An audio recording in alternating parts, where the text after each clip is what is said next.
kaleetana xildhibaanka waxaan leeyahay nimayahoobyaanta waa maadsawaayay yaa laygu diigaan dow kale degmada igu yeel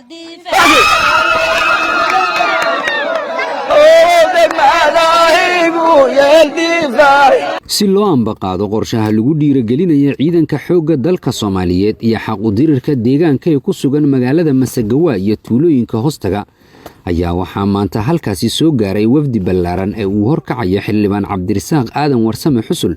wafdigan waxaa qayb ka ahaa wasiirka dastuurka Galmudug Daawud Maxamed Maalin, agaasimaha guud ee wasaaradda amniga gudaha xukuumadda federaalka Soomaaliya Yuusuf Cali Maxamed, agaasime xigeenka bangiga horumarinta Aadan Macalin Xuseen, aqoonyahanka, odayaasha dhaqanka iyo siyaasiyiinta deegaanka, shacabka ku dhaqan magaalada Masagawa, odayaasha dhaqanka, hoggaanka ciidanka xoogga dalka Soomaaliyeed iyo xaq u dirirka deegaanka ayaa wafdigan si heer sare ah ugu soo dhaweeyay gudaha magaalada. soo dhaweyn kadib wafdiga ayaa u kuurgalay xaaladda guud ee magaalada Masagawa, waxayna kulamo gaar ah la qaateen saraakiisha kala duwan ee ciidanka xoogga dalka Soomaaliyeed iyo xaq u dirirka deegaanka, bulshada ku dhaqan halkaas. geesta kale xildhibaan Cabdirasaaq Aadan Warsame Xusul iyo wafdigiisa ayaa u kuurgalay isla markaasna kormeer ku sameeyay difaacyada hore ee ciidanka, waxayna saraakiisha ciidanka xoogga dalka Soomaaliyeed iyo xaq u dirirka deegaanka ku wareejiyeen 4 neef oo geel ah. waxaa meeshan taagan geelaas oon rabno inaan ku soo dhoweyno saraakiisha howlkarka dalkooda ee deegaankooda u dhimanaya iyo dhallinyarada deegaanka oo isu xilqaamay inay dadka nimankaas khawaarijta ummaddan ka dulqaadaan. saraakiisha hogaaminaysa ku wareejinaynaa geelaa oo aad arkaysaan maanta kow maahan, waa socdoonaa. anugu odayaalkiyaana waxaan u diyaarnay ogaadha inaan qoraga qaadano.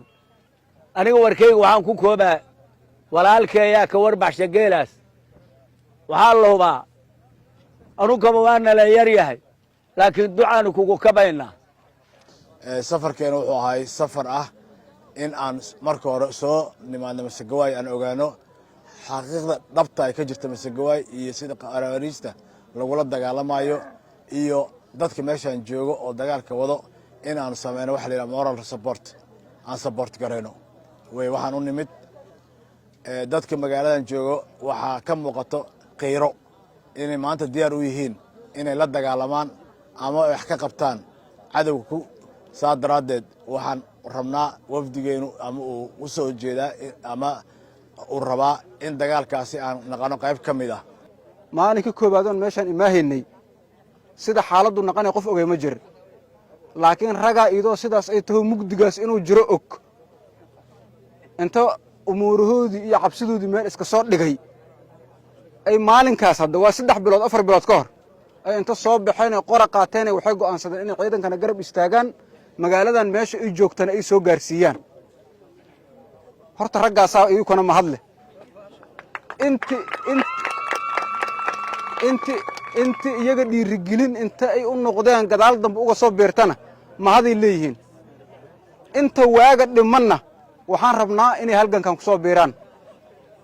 runtan idin sheega ilaahayna waa ka rajaynaynaa hawshan niyad nadiif ah ku bilownay maalinkan bilaabayn.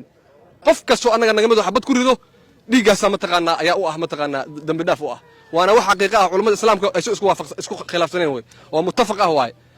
waxaan rabaa marka qofka gobonnimo doonayo geeridu waa u daw inaan gobonnimadaas qaadano aan iska celinno. wax yar waay waxa meesha ku jiro.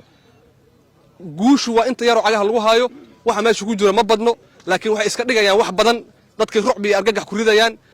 deegaankeena ka wada xoreysanaynaa. aad u jeedaan odayaasha halkan ka hadlay dhaqanay ahaayeen, garguduud ah, waayeello ah, qaarkood culayska deegaanka ka jiro ka qiiroodeen oo indhahooda ilmaha ku taallay.